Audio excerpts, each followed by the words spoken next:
Thanks for making the Locked On Ole Miss podcast your first listen every day. We're free and available wherever you get your podcast, including YouTube. We're part of the Locked On Podcast Network, your team every single day. Hello, I'm Stephen Willis from the Locked On Ole Miss podcast, and I'm here with Pratt Rogers for his weekly spiel on all things Ole Miss sports. How you doing, Pratt? Hey, Stephen, man, doing great. It's a snow day here. Some lousy weather, but otherwise everything's going well in my world. What about you? Probably no snow in Florida.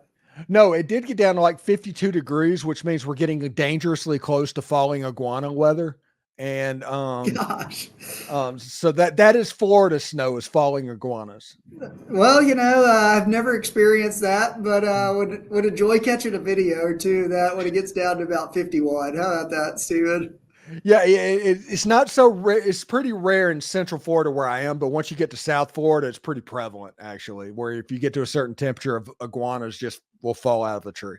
That's awesome. I love that. Yeah. That is Florida snow. Well, like I said, a video of falling iguanas would be pretty cool to see. I would enjoy that. So how much snow did y'all get in Jackson? It's much. It's just like little flurries. It's really probably not even call it snow, but everybody's freaking out and how that goes when even there's a ice on the road warnings. But I saw a lot of cool pictures of Oxford. Maybe Lane Kiffin or somebody tweeted out really cool picture of the square covering some pretty good snow. Yeah, Jim Cantori was in Oxford. That's who it was. Yep, that's exactly where I saw it. Yeah. Anytime he comes, it must be bad to be Jim Cantori to know that everybody doesn't want you where they are. Imagine getting that reputation and how that has. Hey, what an adjective. Yeah. It's absolutely nuts. He comes strolling into your town before a weather event and everybody's like, what is going on? And I hate to know what Kroger looked like. A couple of days ago. I bet there wasn't a bottled water in Kroger. Yeah. It is nuts. And people, like, before an ice storm, right, they go and load up on milk and other perishables. That's the crazy thing. Like milk and eggs. Like, well, if the power goes out, it's just going to go bad. Yeah.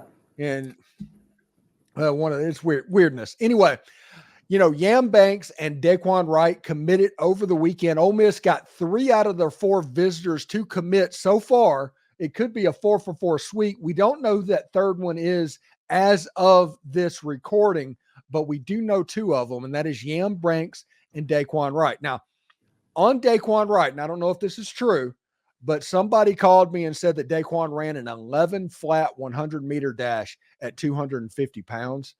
He is a receiving type tight end.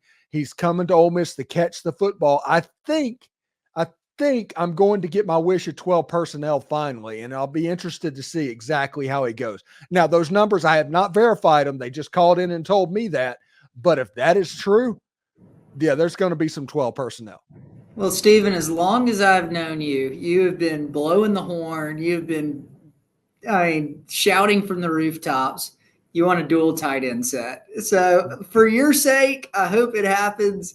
And look, Dae'quan Wright may be the guy for it. I kind of was looking at some of his stats and film and all that fun stuff that we enjoy talking about.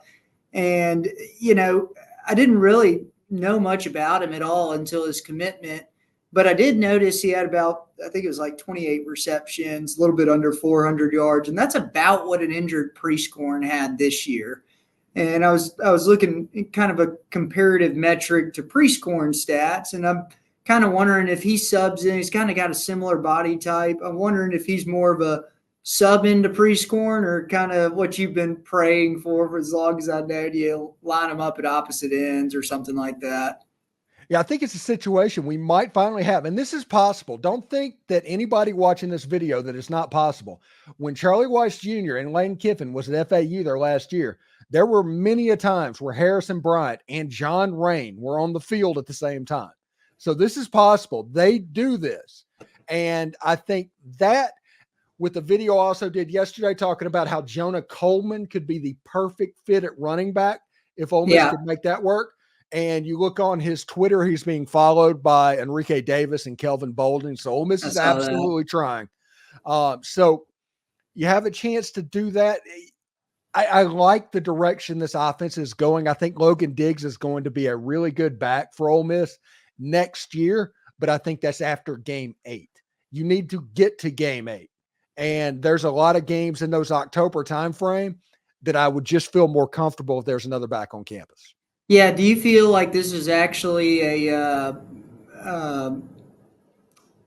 a movement in progress with Jonah Hill, or more just early inquiries? Jonah Coleman, I not mean, Jonah not Hill. Jonah Coleman, excuse me, Jonah Hill. Yeah, Jonah Coleman, running back. Yeah, thank you. Or is this kind of early initiation? This is early trying to turn the running back's head, because this is what I think is going on. I think Jonah Coleman wants to go to Washington. I think he wants to follow Jedd Fisch. That's where his mind's at. But once you get into the portal, which he wasn't quite there as of this recording. So once that happens, everything's going to change. That's when everybody is going to reach out to this player. And when he was planning on going to Seattle to be a part of the Washington Huskies, now all of a sudden he's like, whoa, I had no idea that I had 6.8 yards per carry and 800 yards rushing, and everybody would pay out the wazoo for that. And Ole Miss has a reputation, by the way. They offered Quinshon Judkins over $1 million, and he's at Ohio State. Maybe I can go get some of that. And I think all of that is going to work in Ole Miss's favor. So if it isn't just a foregone conclusion, this kid is going to Washington with Jedd Fisch, and he gets in and thinks about the open market, with Ole Miss not starting class for another, or not starting class, but the drop ad date being somewhere at the beginning of February, you have a little bit of time. Well, look, but you have a little. I may put you on the spot. And I know there's rumors circulating anywhere from, north of 800,000 to 1.2 million for Judkins, and all that's hearsay. And I get that. There is a little bit of a market for somebody like Coleman, who's a proven commodity. I think there's a market in the NIL world. Judkins is kind of an outlier. What do you think somebody goes for like that? Any ideas, or is that something that, is case by case basis, or that Ole Miss is looking through a different lens than a lot of teams right now for a running back? If you look at NIL evaluations like on 3 or something like that, it's completely made up numbers. I completely agree with that. Yeah. It's like PFF ratings. That. So whenever you do that and establish the market, it can get a little bit weird. Now the rumor for Judkins was like 1.2 or something like that. Yeah. I don't know if Jonah Coleman would be able to demand that. Quinshon was able to get that because of honestly the way he played it. It was his job to get his. He was working to get his. He tried to renegotiate 4 and 5 times a year. Eventually the damn break, they were tired of it, but it finished up at about 1.2 was the last thing they finished up. I don't know if Jonah Coleman would be able to get that. I think Jonah Coleman could safely get probably somewhere in the $200,000 to $300,000 range. That's what I was thinking. But I mean, that's not chump change, especially for somebody outside of the Pac-12, because the Pac-12 doesn't spend. I'm surprised to hear that, honestly. Yeah. But yeah, not chump change at all. I mean, that says to me that Ole Miss has got a lot of faith in the guy. That's kind of why I was phrasing the question like that. You don't just go pay north of 300 for somebody that you're really not fully vested in. I think Enrique Davis and Kelvin Bolden immediately, as soon as the rumor came out that he was going to get into the portal, he wasn't even officially in, that Ole Miss was immediately in there. Basically, in his follows in Twitter, it's popping up Kelvin Bolden and Enrique Davis following you. And even though you can't make contact and you can't say anything, that gives you a leg up for when you actually get in and Ole Miss calls almost immediately, because there's going to be somebody in that player personnel office looking for his name to hit the portal. And whenever that happens, the phone call's getting made. Man, this tampering thing is weird stuff. Like, who's to say that, like, if Kelvin Bolden follows anybody? I mean, I just, anyway, I don't get it. It's just the dumbest thing in college football right now, in my opinion. Well, the way this works, is it's player based. It's not coaches. It's not boosters. It's not anything like that. But the first person that makes contact where pre-portaling or whatever happens is a player makes contact. And it's completely legal and above board, because if there's a prior relationship, they can legally talk. They can recruit. They can do whatever they want to do to them. And that's how it starts. And eventually you get into the portal. And once you get into the portal, that's when contact is made from coaches and stuff starts to get a little bit more official.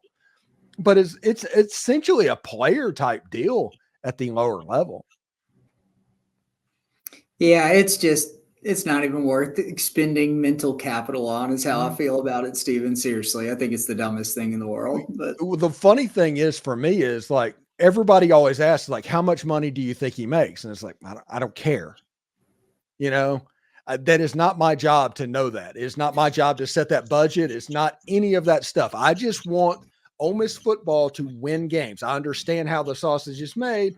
I'm not going to focus on that stuff, because those details doesn't necessarily make my enjoyment of the game better, if that makes sense. So I kind of look at that slightly differently. To me, I have no idea what Ole Miss's total budget is for NIL. I'm sure both of us could put together an educated guess, but at the same time, I think more people are asking questions, like I kind of did, asking questions like that of, hey, this is a new era.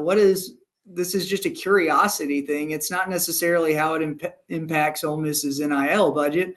I definitely trust Lane Kiffin more than anybody else to say, hey, this guy's worth X because we've got Y in the budget. That's, economics 101, I feel like. So, I mean, I'm not necessarily asking from that perspective. I kind of take just an average fan perspective of, hey, $300,000 is a lot of money, and a lot of people don't make that kind of money, and he needs to be a happy guy if he's making that much money, Well, exactly. You have a situation like you look at what Quinshawn went through and what he did, and then what he ended up having to walk away from. And I have no idea why he wanted to do that. And that was absolutely bizarre. But without knowing the cap on the budget, how much it is, and with just rumors and guesses of what every person's making, to me, it's almost like inventing trouble whenever you're trying to figure out what the NIL thing is, because you're not going to know. It's like 1 + blank = blank. And then you're supposed to solve, and you don't necessarily know. Well, you could also say, I get that, but you could also say, look, if Ole Miss was going to offer XYZ player blank, call it $300,000.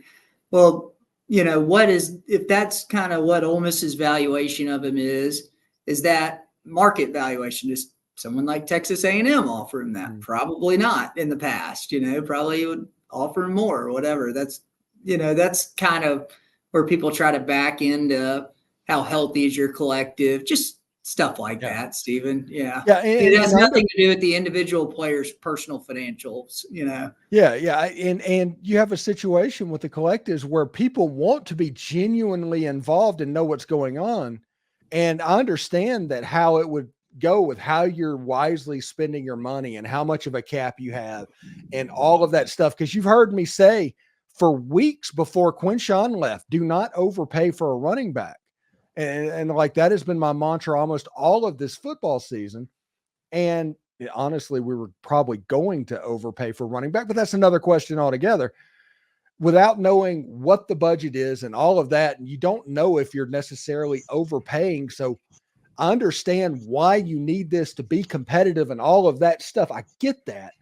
Without knowing the variables of what exactly you have and what you're doing, that can lead to you honestly worrying about nothing and being completely wrong. And the opacity of it is a problem. I think if it was done like professional sports to where everybody knew what everybody was on in a contract, I think that would help a little bit.